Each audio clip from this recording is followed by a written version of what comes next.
Hello, welcome back to the Board Games 4K YouTube channel, and this is a channel where we give you reviews, playthroughs, unboxings.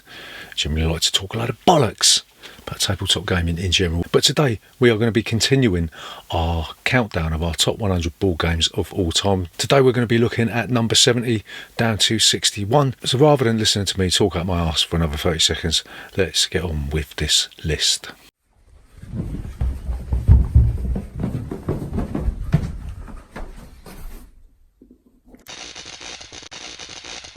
Board Games 4K.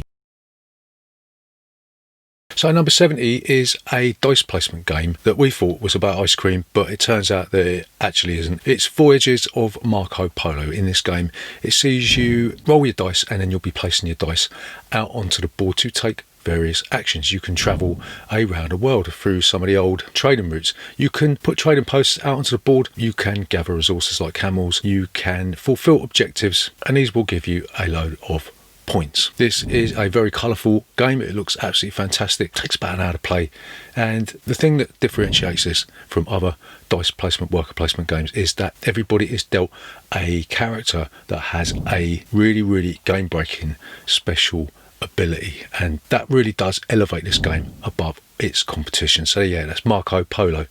That's our number 70.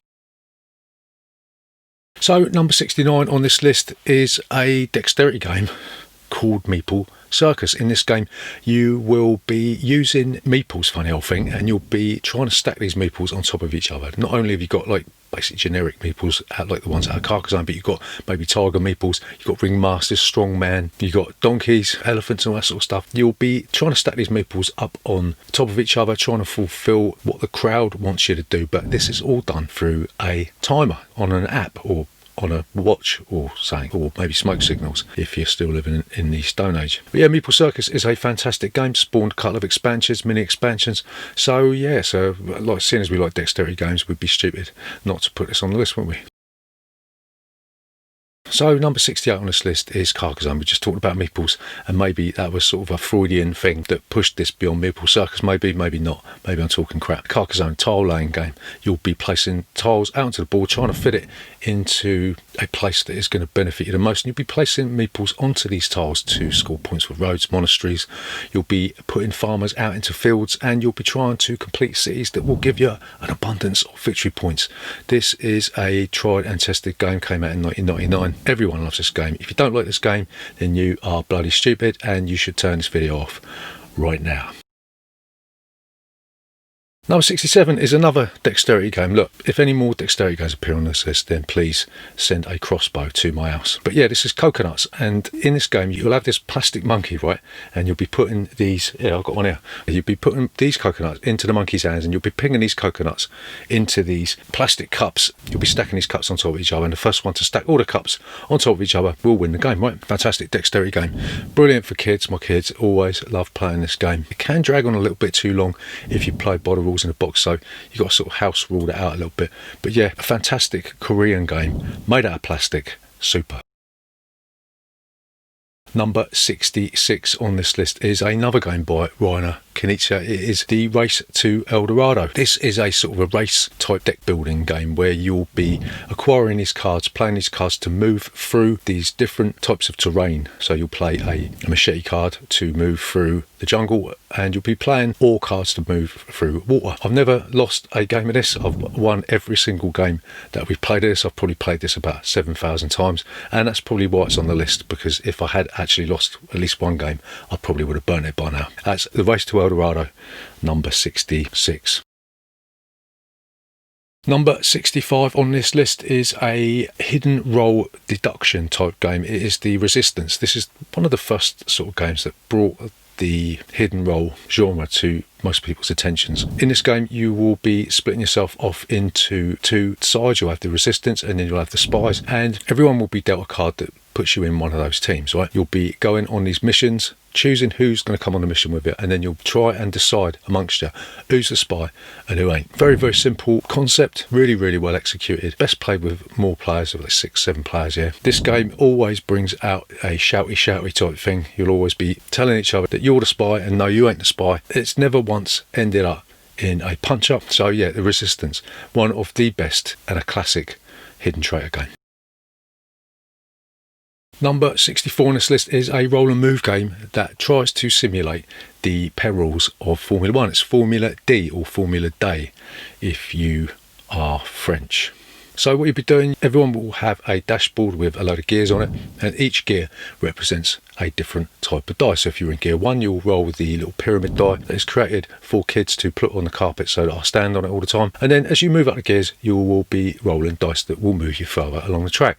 But the thing you've got to remember about this is that on each corner you will have to stop a certain amount of time, so you'll have to change down gear, and it's a risk reward mechanism that works really, really well. Sometimes we do think that the boards are absolutely huge, there's a lot of wasted space on the board, but I don't think there's any way around that. But yeah, Formula D, one of the best roll and move games that we have ever played. Number 63 on this list is a tower defense game that is bloody hard to get hold of these days. It's Carnival Zombie. In this game, you'll be taking a band of 6 characters onto the streets of Venice. You'll be trying to defend your fortress from a horde of different types of horrible zombie creatures. You'll have big bad bosses that you've got to face, and then once you've fought off all the zombies, then you'll be moving around the streets of Venice. Eventually you'll go on to a finale, like you'll have to cross a bridge or you'll have to be airlifted out of Venice, and it is bloody difficult. This game is basically Left 4 Dead, the board game. There was a second edition planned on Kickstarter. I think it was funded, but it's been delayed and delayed and delayed. But Carnival Zombie, if you can find it, if you can wait for the second edition, we really do highly recommend that you pick up a copy, especially if you like tower defense games like Castle Panic. This is a step up from that, and it's a worthy successor to those types of games. Number 62 on this list is an ancient game that came out in 1977. It's Cosmic Encounter. Everybody is going to be given a alien race with a game-breaking special ability, and you'll be trying to land a certain amount of your ships onto opposing players' planets. You'll have this back and forth card play where you'll be trying to play higher numbered cards than your opponent, and the wealth of aliens in this game, I don't know how many there are now, there must be near on 100 aliens, maybe more than that, but that keeps the game fresh. A lot of people complain about this game being unbalanced, but that is the whole point. It's just a crazy mosh pit of nonsense, and Cosmic Encounter is still in print after nearly 7,000 years. So yeah, if you haven't played it, then again, you're a twat. Number 61 on this list is a game called Francis Drake by a designer called Peter Hawes. In this lavishly produced game, you will be first going through the streets of Plymouth trying to acquire different items and equipment in a Tokaido style move forward, can't go back type thing, and then you'll be taking your ships out onto the high seas trying to take control or raid forts in the Caribbean. Like we said, this is a lavishly produced game, but there is also a fantastic bit of bluffing and exploration to be had as well. So yeah, Francis Drake, don't know if it's still in print, but if you can find it and you are a sucker for these highly produced Euro style games, then Francis Drake is highly recommended. So there you go, that's the next instalment of our top 100 board games of all time. If this has given you a brain aneurysm, then we recommend that you go and see your local medical practitioner, but if it hasn't, then come back next time for number 60 down to 51, and we'll see you in the next video.